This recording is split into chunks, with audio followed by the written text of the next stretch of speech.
Madame la Présidente, Monsieur et Mesdames les ministres, collègues, nous nous tenons au seuil de l'histoire. En votant cette loi, la France va devenir le premier pays au monde à inscrire le droit à l'avortement dans sa Constitution. En votant cette loi, la France fera acte de progrès humain. Collègues, lorsque nous modifions la Constitution, c'est le temps long que nous touchons du doigt.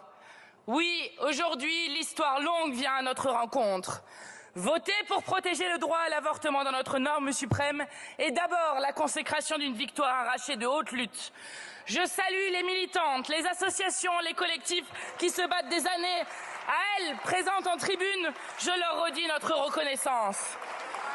Du mouvement pour la liberté de l'avortement et de la contraception, à l'association Choisir, en passant par le mouvement français pour le planning familial, le mouvement de libération des femmes, la maîtrise de notre destin, à nous les femmes, leur doit tant. Gloire à celles et ceux qui, par leur combat au fil du temps, ont arraché le droit à l'interruption volontaire de grossesse en 1975. Son remboursement par la sécurité sociale en 1981, l'allongement des délais de 10 à 12 semaines en 2001, puis de 12 à 14 semaines en 2022. Et je salue la présence d'Alban Gaillot qui nous a fait emporter ainsi une magnifique victoire. C'est toujours grâce à elle que le droit n'a eu de cesse de progresser. Droit des mineurs à avorter sans accord parental, suppression du délai de réflexion, création du délit d'entrave, autorisation des sages-femmes à pratiquer des IVG. Cette victoire aujourd'hui résonne aussi comme une réparation, sinon une revanche.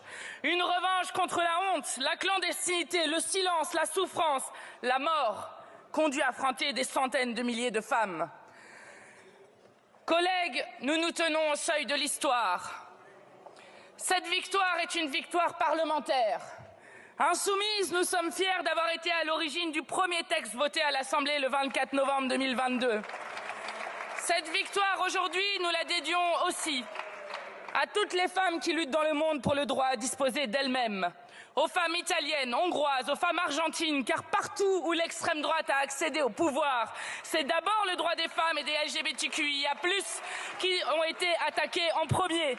Donc ce n'est pas un texte de communication, mais un texte de protection contre vous, l'extrême droite, qui ne cessez de dire des propos, les pires propos anti-avortement et anti-droit des femmes. Cette victoire, nous la dédions aux femmes polonaises dont le parcours pour légaliser l'avortement est encore semé d'embûches. Aux femmes états-uniennes, alors que nous apprenons que 65 000 d'entre elles, 65 000, ont été obligées de porter l'enfant de leur violeur dans les États anti-avortement. À présent, nous formons le vœu que la civilisation humaine s'engage dans le siècle des droits des femmes. Collègues, nous nous tenons au seuil de l'histoire. Ce texte, surtout, est une promesse de sûreté, une garantie à toutes celles et ceux qui viendront après nous, qu'elles aient les mêmes droits que nous. Dans la 6e République, nous assortirons ce droit à son corollaire, celui de recourir au droit à la contraception. Souvenez-vous, collègues, qu'il n'y a pas de liberté sans autonomie. Loin d'un droit parmi d'autres dans un catalogue, le droit à l'avortement est celui qui préside tous les autres, celui qui nous élève au rang de sujet politique. Aujourd'hui, collègues, en votant la constitutionnalisation, nous votons la fin d'une relégation. Il en est assez d'avoir été aux marges assignées de l'histoire. Les femmes ne sont pas ces utérus à deux pattes, un point c'est tout, comme écrivait Margaret Atwood, ni ces vases sacrés, ni ces calices ambulants.